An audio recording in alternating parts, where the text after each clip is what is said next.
Welcome to the branches of government discussion. In the United States, there are three branches of government: the legislative branch, the executive branch, and the judicial branch. The legislative branch makes federal laws. The executive branch enforces those laws. And the judicial branch interprets those laws. In the United States, the three branches of government are separate and have separate powers. We call this a separation of powers. We do this so that one branch of government won't have all the power. The legislative branch, which makes federal laws, is also known as Congress. Congress is made up of the Senate and the House of Representatives. Let's look at this a little bit closer.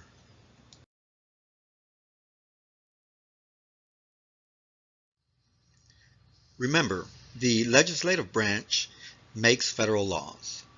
The legislative branch is divided into two parts: the Senate and the House of Representatives. In the Senate, there are 100 senators. The senators are elected every 6 years, and they represent all of the people of the state from which they come. In the House of Representatives, there are 435 voting members.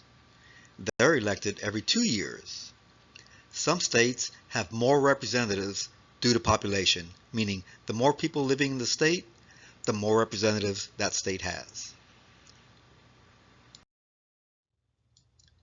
The executive branch consists of the president and his or her cabinet. The cabinet is a group of individuals who give the president advice. Let's take a closer look.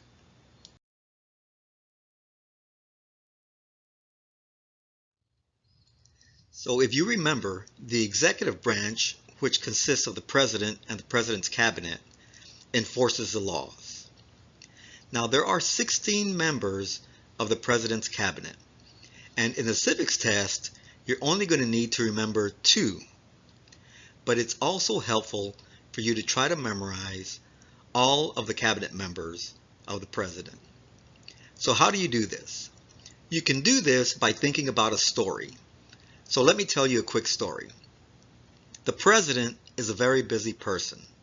The president has many things to worry about. And because the president has so many things to worry about, the president gets a lot of headaches.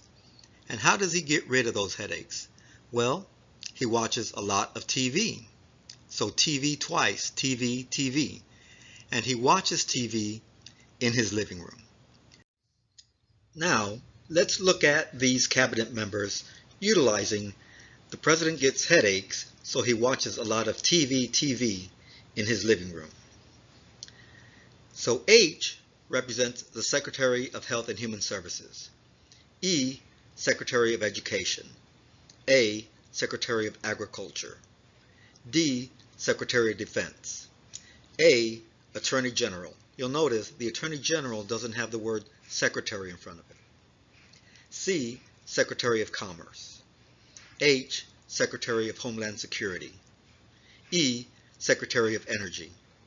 S, Secretary of State. T, Secretary of Transportation. V, Secretary of Veterans Affairs. T, Secretary of Treasury. V, Vice President, again, no secretary. I, Interior. H, Housing and Urban Development. And L for Labor. The judicial branch consists of the Supreme Court and lower level courts. The Supreme Court is the highest court in the country. There are 9 justices or 9 judges on the court. The Chief Justice or Chief Judge is John Roberts. Let's take a closer look.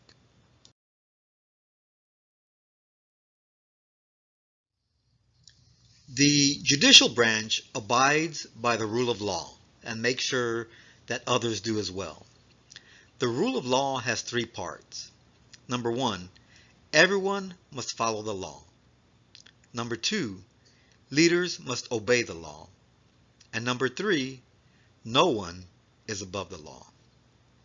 And remember, the judicial branch interprets the laws. So how do they do this? They do this in three ways. 1, they review laws. 2, they resolve disagreements. And 3, they decide if a law goes against the Constitution. In this page, I've summarized everything that we've discussed about the three branches of government. This page will be available to you for download or to print so that you can use it when studying for the civics test. Thank you for your time and good luck.